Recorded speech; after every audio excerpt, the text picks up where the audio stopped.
Hello. Today we're going to talk about how to strum a guitar properly. I'm doing this because I'm not seeing pupils just now because of the coronavirus thing, so I'm doing things remotely. And I've been trying to find a good video on how to strum a guitar. Everything that's on YouTube is not just bad, but actually wrong and counterproductive. So this is the definitive video on how professionals strum a guitar. So, absolute basics. First of all, we'll put the plectrum down. We don't need that yet. What I want you to do is hold your hand, your forearm, horizontally like this, and then let your hand drop. Nice limp wrist is what we all need all the time. The correct action for strumming is, if you imagine you've just washed your hands, you realise you don't have a towel, so you're shaking your hand dry, like this. Now, if you look at your body while you're doing that, you'll see that the forearm is not moving up and down. This is the thing that most videos get wrong. They encourage you to move your arm, which is absolutely wrong. Your forearm just rotates so that your hand moves up and down. It's a very small, very easy movement that doesn't take a lot of energy.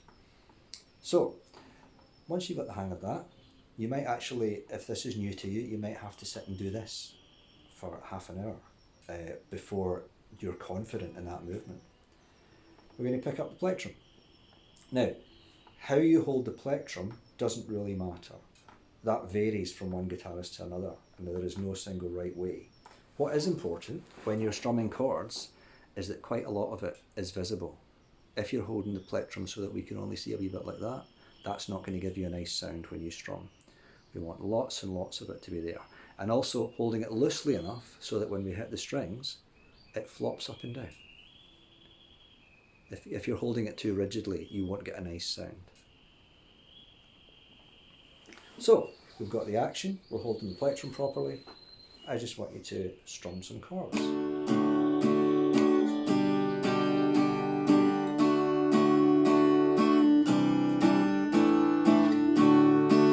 Good.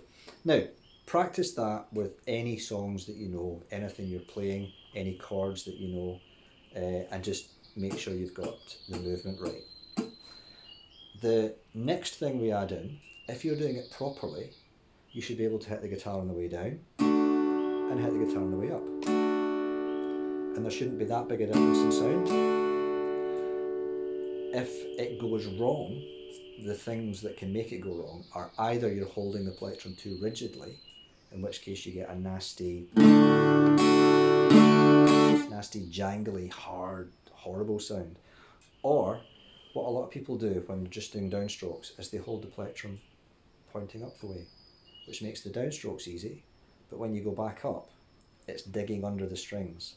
So make sure the plectrum is more or less horizontal, and you should be able to play down, up. And then just practice a constant down-up rhythm.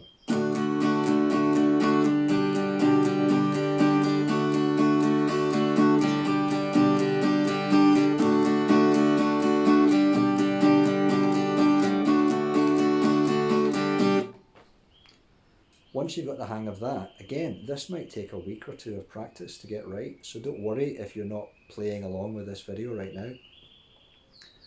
We want to vary it. So sometimes you'll use downstrokes and sometimes you'll use down-up strokes. You can use any 1 and 2 syllable words. Tea and coffee works. You can go tea, tea, coffee, coffee. Tea, coffee, coffee, tea. Coffee, coffee, tea, tea. Anything you like, any combination you want is allowed. I want you to go away and practice all of that, lots and lots, until you feel comfortable with it. And the next video will make it more difficult.